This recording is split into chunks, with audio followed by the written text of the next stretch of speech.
नमस्कार बंधुरा सबाइके आमार मनेर मतो रान्नाते स्वागत जानाई। आमी आजके आबारो एकटा नतुन रेसिपि निये चले एसेछि तेलापिया माछेर झाल। तो आमी किभाबे এই ঝালটা বানাচ্ছি আপনারা প্রথম থেকে শেষ পর্যন্ত ভিডিওটা স্কিপ না করে দেখতে থাকুন।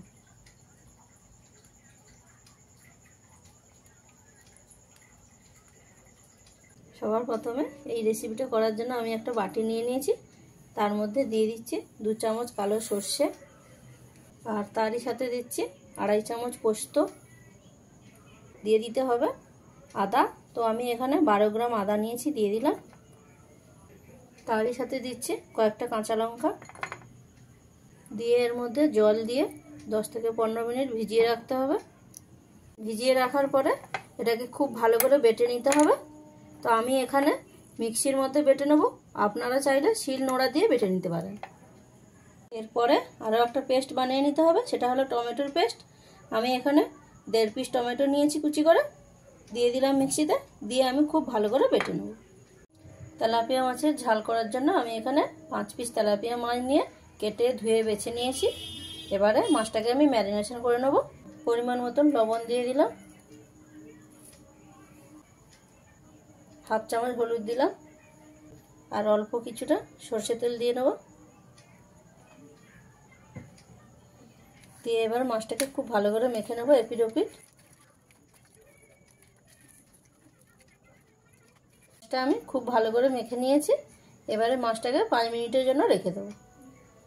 প্রথমে মাছটা আমি ভেজে নেব, তার জন্য কড়াইতে সরষে তেল দিয়ে দিলাম, দিয়ে গ্যাসের ফ্লেমটাকে হাইতে দিয়ে তেলটা খুব ভালো করে আমি গরম করে নেব।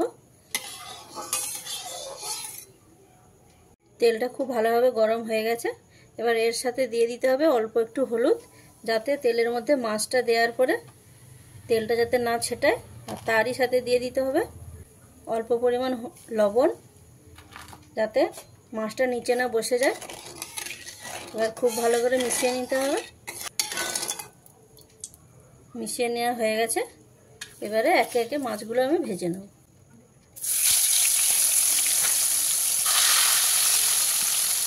দেখুন বন্ধুরা, মাছটা তেলে দেওয়ার পরে কিন্তু মাছ থেকে একটু তেল ছেটায়নি।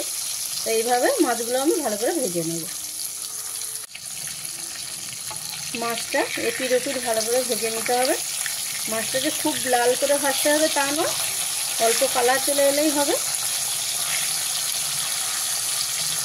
তো আপনারা তেলাপিয়া মাছের চটজলদি একটা রেসিপি যদি বানিয়ে নিতে চান, তাহলে এই রেসিপিটা আপনারা ট্রাই করতে পারেন।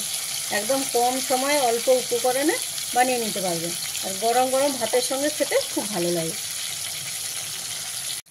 মাছটা আমি 2 পিঠ খুব ভালো করে ভেজে নিয়েছি।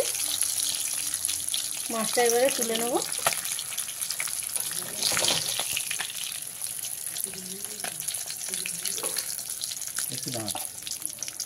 এইভাবে আপনারা বাকি মাছগুলোও ভেজে নেবেন।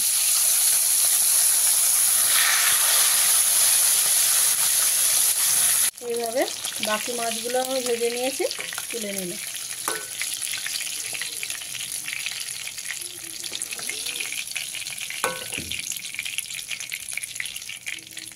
এবারে ওই তেলের মধ্যে 1 চামচ হলুদ দিয়ে দিলাম, দিয়ে খুব ভালো করে মিশিয়ে নিতে হবে।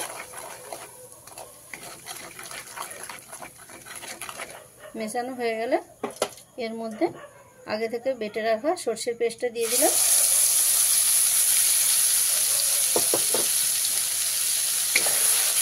দিয়ে এবারে মশলাটাকে খুব ভালো করে কষিয়ে নিতে হবে। গ্যাসের ফ্লেমটাকে মিডিয়ামে রেখে পেস্টটাকে আমি ভালো করে কষিয়ে নিয়েছি। মিনিমাম সময় লাগবে 3 থেকে 4 মিনিট। এর থেকে বেশি পেস্টটাকে কষালে তাহলে সরষেটা তেতো হয়ে যাবে।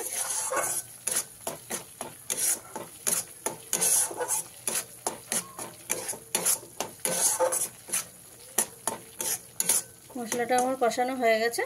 এবারে এর মধ্যে টমেটোর পেস্টটা দিয়ে দিলাম, দিয়ে খুব ভালো করে কষিয়ে নেব। যতক্ষণ না টমেটোর কাঁচা গন্ধটা যাচ্ছে ততক্ষণ ভালো করে কষিয়ে নেব। টমেটোর পেস্টটা দিয়ে মোটামুটি আপনার 3 থেকে 4 মিনিটে ভালো করে কষিয়ে নিতে হবে। টমেটো পেস্টটা দিয়ে 3 থেকে 4 মিনিট ভালো করে কষিয়ে নিয়েছি। দেখুন মশলা থেকে তেল ছেড়ে গেছে ভালোভাবে। এই পর্যায়ে এর মধ্যে আমি পরিমাণ মতন জল দিয়ে দেবো।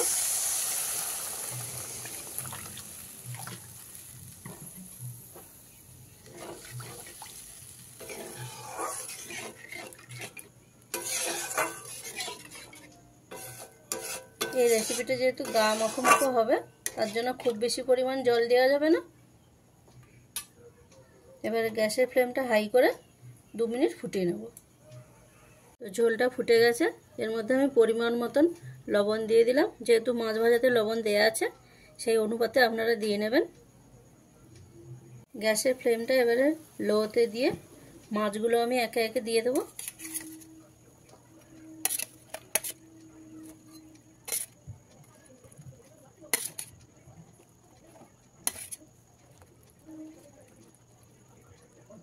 মাছগুলো দিয়ে মাছগুলো যতক্ষণ না সেদ্ধ হচ্ছে ততক্ষণ আমি ফুটিয়ে নেব। মাছটা দেওয়ার পরে অল্প কিছু সময় ফুটিয়ে নিয়েছি। দেখুন গ্রেভিটা থকথকে হয়ে গেছে। এবারে শেষ পর্যায়ে আমি গার্নিশের জন্য অল্প কিছুটা পরিমাণ ধনেপাতা কুচি দিয়ে দিলাম, আর দিলাম কটা কাঁচা লঙ্কা। তো বন্ধুরা, আমি যেভাবে সহজ পদ্ধতিতে তেলাপিয়া মাছের ঝালটা বানালাম আপনাদের অবশ্যই ভালো লাগবে। ভালো লাগলে চ্যানেলটাকে লাইক, কমেন্ট, শেয়ার এবং সাবস্ক্রাইব করবেন। বন্ধুরা, রান্নাটা আমার হয়ে গেছে। গ্যাসের ফ্লেমটা অফ করে দিলাম। দিয়ে নামানোর আগে অল্প কিছুটা পরিমাণ সর্ষে তেল দিয়ে দিলাম, দিয়ে নামিয়ে দিলাম।